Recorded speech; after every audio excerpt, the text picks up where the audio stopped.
Première sanction américaine contre le Rwanda.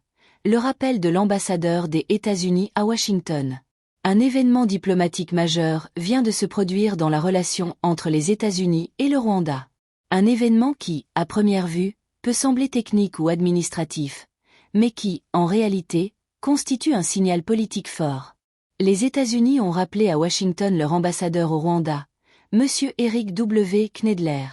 Ce geste marque l'une des toutes premières sanctions concrètes prises par Washington contre Kigali. Et contrairement à ce que certains pourraient penser, il ne s'agit pas d'un simple détail diplomatique. C'est un message clair. La confiance est rompue. Dans le langage diplomatique, le rappel d'un ambassadeur n'est jamais anodin.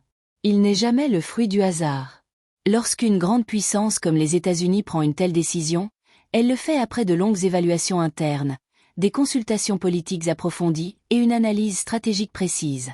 Ce type de mesure indique presque toujours une dégradation sérieuse des relations bilatérales.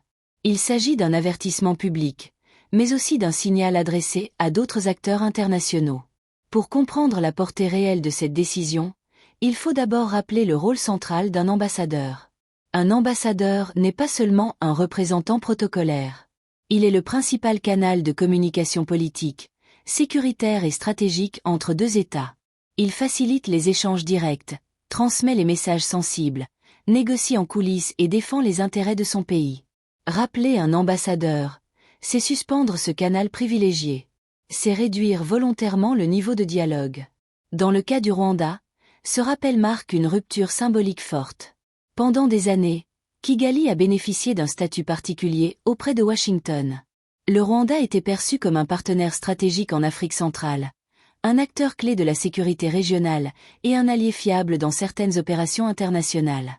Cette image a longtemps protégé Kigali de critiques trop frontales. Mais aujourd'hui, cette protection semble s'effriter. Le rappel de l'ambassadeur américain intervient dans un contexte déjà tendu. Les relations entre les États-Unis et le Rwanda se sont progressivement détériorées ces dernières années, notamment en raison de la situation sécuritaire dans l'est de la République démocratique du Congo. Les accusations répétées de soutien du Rwanda à des groupes armés, en particulier le M23, ont profondément irrité Washington. Même si Kigali conteste ces accusations, elles ont pesé lourd dans la balance diplomatique. Les États-Unis ont multiplié les avertissements, les déclarations prudentes, puis plus fermes. Des rapports internationaux ont alimenté le malaise. À Washington, l'idée s'est imposée que les intérêts stratégiques américains et ceux du Rwanda ne sont plus totalement alignés. Le rappel de l'ambassadeur est donc l'aboutissement d'un processus, pas une décision isolée. Ce geste s'inscrit aussi dans une dynamique plus large. Les États-Unis sont en train de revoir en profondeur leur présence diplomatique en Afrique. Plusieurs pays du continent sont concernés par une réduction, une réorganisation ou une remise en question de la présence diplomatique américaine. Cela traduit une réévaluation stratégique globale, dans un monde où les priorités de Washington évoluent.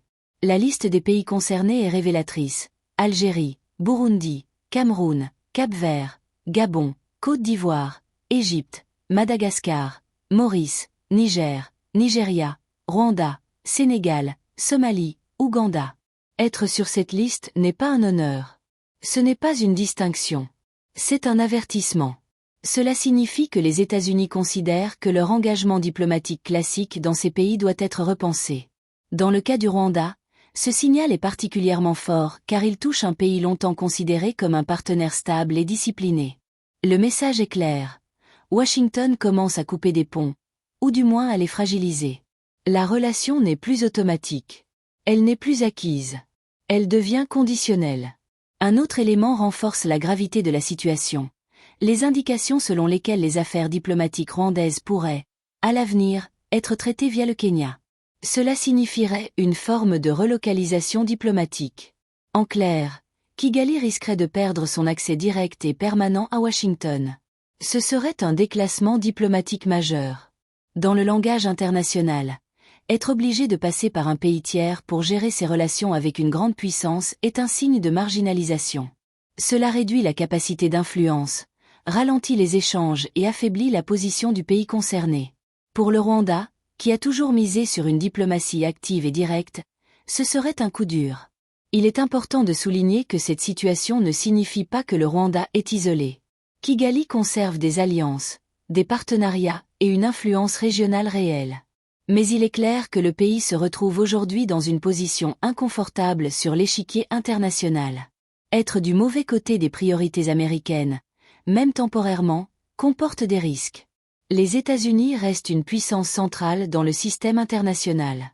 Ils influencent les institutions financières, les mécanismes de sanctions, les flux d'aide et les perceptions globales. Une dégradation des relations avec Washington peut avoir des conséquences économiques, diplomatiques et politiques indirectes, même sans sanctions économiques formelles. Le rappel de l'ambassadeur peut aussi être interprété comme un message adressé à d'autres pays africains. Washington montre qu'il est prêt à revoir ses alliances, à réduire sa présence et à sanctionner diplomatiquement ceux dont les actions sont jugées incompatibles avec ses intérêts ou ses valeurs stratégiques. C'est une manière de réaffirmer son autorité diplomatique dans un contexte de concurrence accrue avec d'autres puissances comme la Chine et la Russie. Pour le Rwanda, cette situation pose une question fondamentale. Comment réagir? Plusieurs options s'offrent à Kigali. La première serait de chercher à apaiser les tensions, à réengager le dialogue avec Washington et à répondre, au moins partiellement, aux préoccupations américaines. Cette option suppose des concessions diplomatiques et une communication plus transparente. La deuxième option serait d'assumer pleinement un repositionnement stratégique, en diversifiant davantage ses alliances et en réduisant sa dépendance à l'égard des États-Unis. Cela pourrait passer par un rapprochement accru avec d'autres puissances, notamment la Russie ou la Chine. Mais cette stratégie comporte aussi des risques, notamment en termes d'accès au marché, au financement et à l'image internationale. La troisième option serait de tenter de gagner du temps, en attendant un éventuel changement de contexte politique à Washington. Les cycles politiques américains sont rapides, et une nouvelle administration peut parfois redéfinir les priorités. Mais parier uniquement sur le temps est une stratégie incertaine. Il faut également analyser cette décision américaine dans le cadre plus large de la politique étrangère des États-Unis en Afrique. Washington semble vouloir concentrer ses efforts sur certains pôles stratégiques, réduire les coûts diplomatiques et éviter les engagements jugés peu rentables.